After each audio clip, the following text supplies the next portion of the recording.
जिसके घरों में ज्ञान की चर्चा नहीं होती है, जिनके घरों में संस्कार नहीं होते हैं, वह एक साधारण मकान में पैदा होता है।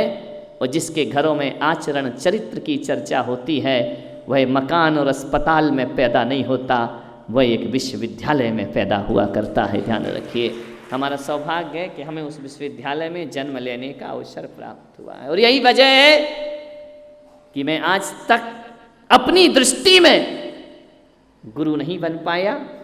मैं बचपन से विद्यार्थी रहा और आज भी विद्यार्थी हूँ। और जिनेंद्र भगवान से निवेदन करता हूँ कि जब तक तुझसा ना बन जाऊँ तब तक विद्यार्थी में जीवन मेरा व्यतीत होना चाहिए। आदमी को सीखना चाहिए, हर पल सीखना चाहिए, हर क्षण सीखना चाहिए, हर जगह से सीखना चाहिए। जब तक केवली भगवान ना हो जाओ, जब तक कैवल्य और बोधि की प्राप्ति ना हो जाए, तब तक विद्यार्थी में जीवन हमें व्यतीत करना चाहिए। मैं सीखता हूँ, जहाँ से जो मिलता है वहाँ से ग्रहण कर लिया करता हूँ। लेकिन मेरी बात छोड़ो, चलो थोड़ी सी तुम्हारी बात कर लेता हूँ। आपको लगता है, ऐसा कभी महसूस होता है कि हम अपने बच्चों को कोई बहुत बड़ी विरासत सौंप करके जा रहे हैं? हम अपनी इस पीढ़ी को कोई बहुत अच्छी वसीयत धरोहर सौंप करके जा रहे हैं? क्या सौंप करके जा रहे हैं? विचार करना है आपको। आज आपका चिंतन करना है। आज अपने आप को आत्मचिंतन और आत्ममंथन के लिए मैं आपसे मुखातिब हो रहा हूँ। ध्यान रखिए, मैं इतना ही आपसे निवेदन करना चाहता हूँ। क्या आपको लगता है कि आपने अपने बच्चे को एक बहुत जिम्मेदार इंसान बना दिया है? ये महसूस होना चाहिए अपनी ज़िंदगी में। जिम्मेदारी का अर्थ ये नहीं होता कि नोट कमा ले, और जिम्मेदारी का अर्थ ये नहीं होता कि घर परिवार को चला ले, पत्नी ले आए, बच्चे हो जाएं। इसको जिम्मेदारी नहीं कहते हैं मेरे भाई।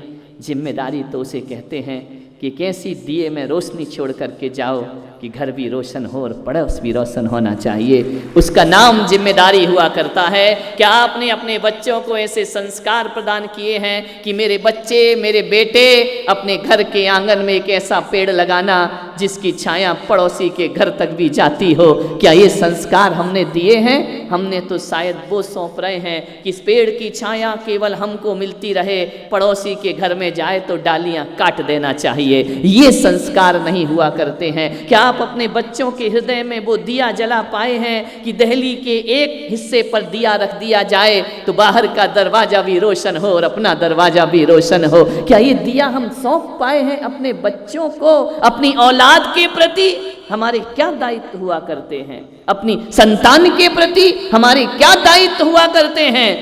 एक बार मेरी दादी माँ गृहस्थ जीवन की आम का पौधा लगा रही थी आंगन में। मैंने कहा ये क्यों लगाती है? बोले जरूरी है। मैंने कहा कि देख, ये आम का पेड़ आजकल के आर्टिफिशियल पेड़ तो है नहीं, हाइब्रिड तो है नहीं कि आज लगाए कल फल आ गए। पहले तो वर्षों इंतजार करना पड़ता था।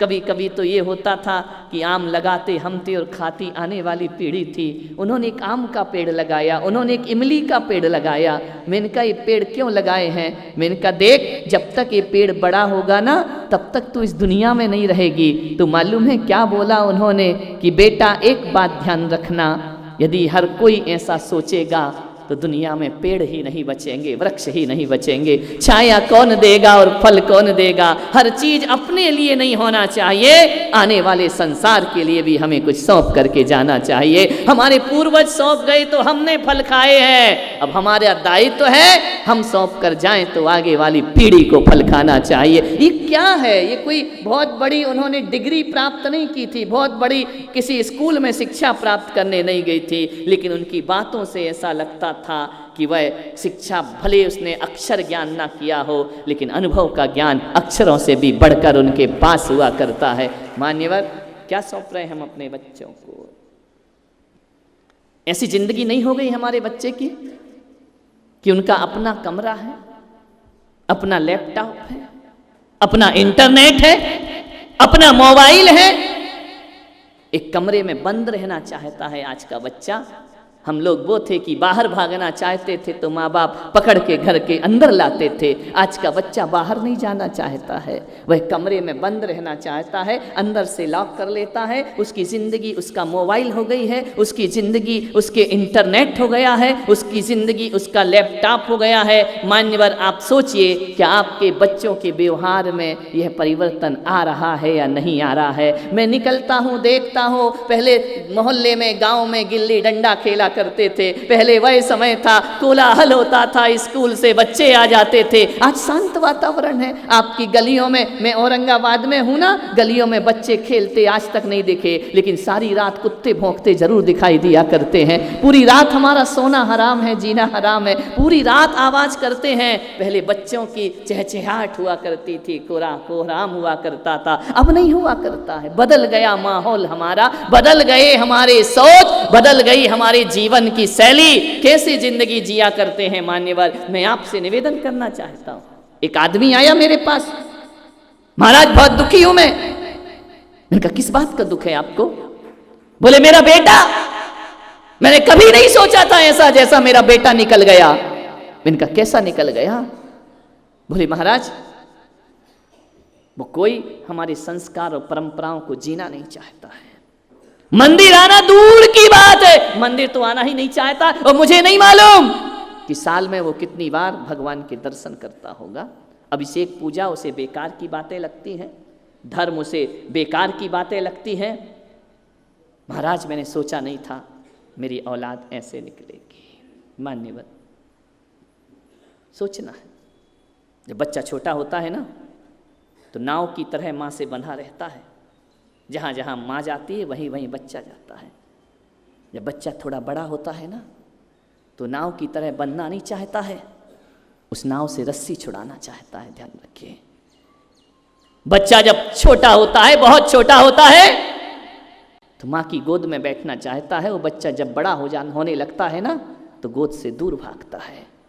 बच्चा पहले उंगली पकड़ के चलता है, जब तक चलते नहीं बनता है। और जिस दिन बच्चे से चलना बन जाता है ना, वो माँ की उंगली पकड़ना नहीं चाहता है। ध्यान रखिए, ऐसा नहीं लगता है कि जैसे जैसे बच्चा किशोर होता है हमारी गोद से बहुत दूर होता चला जाता है, वह हमारे पास आने से डरता है।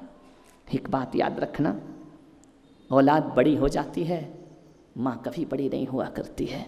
माँ तो हमेशा माँ हुआ करती है। ध्यान रखना, माँ कभी बड़ी नहीं होती, माँ कभी बूढ़ी नहीं हुआ करती है, वह हमेशा माँ ही बनी रहती है। औलाद बहुत बड़ी हो जाती है, इतनी बड़ी कि हमारा बेटा हमसे दूर हो जाया करता है। हमारा बच्चा जब पहले छोटा था, छोटी सी बालिकाएं थी, छोटा सा बालक था, स्कूल से आता था, एक एक बात शेयर करता था। मम्मी आज स्कूल में ये हुआ, माँ आज टीचर ने ये बोला, आज मुझे ऐसा हुआ, आज मैं स्कूल में मेरे ये दोस्त बने, आज स्कूल में ऐसा मजा आया। एक एक बात बच्चा खाना खाते जाता था और माँ बाप से शेयर करते जाता था। आज तुम्हारा बच्चा बड़ा हो गया, कुछ तुमसे शेयर करना चाहता है, कुछ बात तुम्हें बताना चाहता है? नहीं, मालूम है पहले वो माँ को मित्र समझता था, पिता को मित्र समझता था, लेकिन जैसे जैसे किशोर अवस्था आती है ना, अब तुम मित्र नहीं हुआ करते हो। उसके मोबाइल पर उठा करके देखो, वह फेसबुक में, वह कंप्यूटर में, वह इंटरनेट में, वह अपने फ्रेंड्स ग्रुप बनाया करता है, वह अपने दोस्त बनाया करता है, ना जाने कितने कितने दोस्त बनाता है। विचार करिए, आज का माहौल मैं आपके सामने चित्रित करने का प्रयास कर रहा हूँ।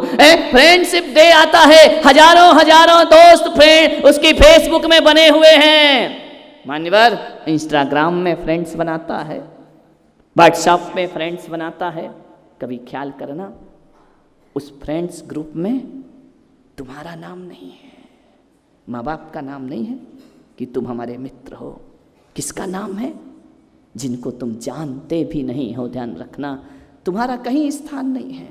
जैसे जैसे बच्चा किशोर होता है वह तुमसे अलग होने का प्रयास करता है, उसके फ्रेंड्स ग्रुप में तुम्हारा कहीं नाम का उल्लेख नहीं हुआ करता है। मान्यवर, वो तुमसे दूर रहकर फोन में बात करना चाहता है, वह तुम्हारे सामने बात नहीं करना चाहता है।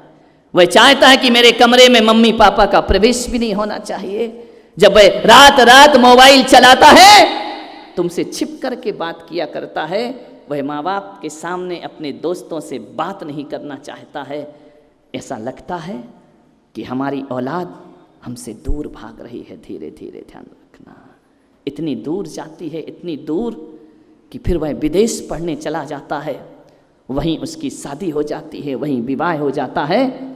फिर तुम बेटे का ऐसे इंतजार करते हो जैसे साल में कभी बेटियां ससुराल से पीहर आया करती थी, 4-6 दिन को रक्षाबंधन के पर्व पर ऐसी औलाद तुम्हारे पास आती है। विचार करिए, जो कभी माँ की कोख से जुड़ा रहा बच्चा, माँ की छाती से जुड़ा रहा बच्चा, आज क्या स्थिति उसकी है, वह तुम्हारे पास नहीं आना चाहता है। तुम कोई सलाह दो तो कहता है मम्मी आप बिल्कुल प्लीज़, बिल्कुल डोंट गिव एडवाइस, मुझे देने की कोई ज़रूरत नहीं है। बच्चा आपसे इतना ही मतलब रखता है कि मेरे स्कूल की फ़ीस कितनी है वो चुका दीजिए, मेरे कॉलेज की फ़ीस कितनी है वही चुका दीजिए, और स्कूल कॉलेज में क्या फैसिलिटीज़ होती हैं वह मुझे दे दीजिए, बाकी मेरा तुमसे कोई रिश्ता नहीं है। ध्यान रखना, ज्यों ज्यों उम्र बढ़ती है, किशोर अवस्था आती है बच्चे की, क्यों करता है आखिर हमारे बच्चे ऐसा हमारे साथ, क्यों होता है हमारे जीवन में? एक बात याद रखना, जिंदगी में वो मोड़ जरूर आएगा, जिंदगी में वो मोड़ जरूर आएगा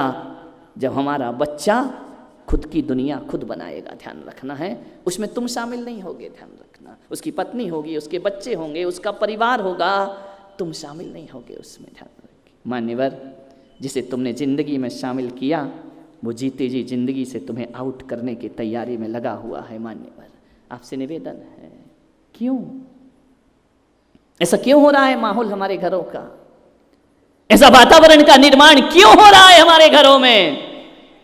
कहीं ना कहीं कुछ ना कुछ तो गड़बड़ है ना। मान्यवर, सोचना है, विचार करना है, आपको चिंतन करना है, आपको इस विषय में सोचना पड़ेगा। इस पीढ़ी को, इस पढ़ी लिखी पीढ़ी को हर कोई तुमसे दूर भागता है। बहू आती है ना, वह भी दूर भागने का प्रयास करती है, कोई तुम्हारे निकट नहीं आता। बताइए क्या दिक्कत है? और मालूम है, मैं आपसे बताता हूं कि 34 साल हो गए माता जी को देवलोक हुआ, समाधि हुई, तुम्हारे बच्चे तुमसे दूर भागना चाहते हैं और आज उनका वंश उनके पास आना चाहता है। हम पास आना चाहते, हम सोचते हैं कि काश वो आज भी जीवित होना चाहिए थी, आज भी हम उसके साथ होते तो जिंदगी कुछ ना कहीं की कहीं पहुंच गई होती। जरूर उनने जीवन में कुछ तो किया होगा, वरना 34 साल जिसको दुनिया छोड़े हो गई उसे उनके वंशज याद करें तो ऐसे ही कोई याद नहीं किया करता है। मान्यवर, जीवन में कुछ ना कुछ तो स्थापित करना पड़ता है। मैं अपनी ज़िंदगी में आपसे निवेदन करना चाहता हूँ, कहीं ना कहीं हम फिसल रहे हैं अपने संस्कारों में, कहीं ना कहीं हमारी जिंदगी, आज देखता हूं कि मम्मी अपना फ्यूचर बनाने में लगी है, पापा अपना करियर बनाने में लगे हैं, बच्चे के लिए हमारे पास वक्त नहीं हुआ करता है। सब अपना अपना सोचते, मेरी किटी पार्टी कैसी होना चाहिए, मम्मी अपने फ्रेंड सर्किल ग्रुप को बना रही है, पापा का अपना फ्रेंड सर्किल ग्रुप है, बच्चों का अपना हो गया है। ये घर है या धर्मशाला है तुम्हारा? ध्यान रखिए, लगता ही नहीं है। ऑफिस से, दफ्तर से, दुकान से लौट कर आते हो, पत्नी टीवी देख रही है, अब तो टीवी भी गई एक तरफ, अब तो हाथ में टीवी है 24 घंटे, मोबाइल, पापा अपने में लगे हैं, मम्मी अपने में लगी है, बच्चे अपने कार्टून में लगे हुए हैं, दादा दादी चुपचाप तमाशा देख रहे हैं कि हो क्या रहा है यहाँ पर। विचार करिए, सब कोई, अब घर में ये कहना नहीं पड़ता कि शोर मत मचाओ, मोबाइल दे दो, शांति अपने आप आ जाया करती है। ध्यान रखिए।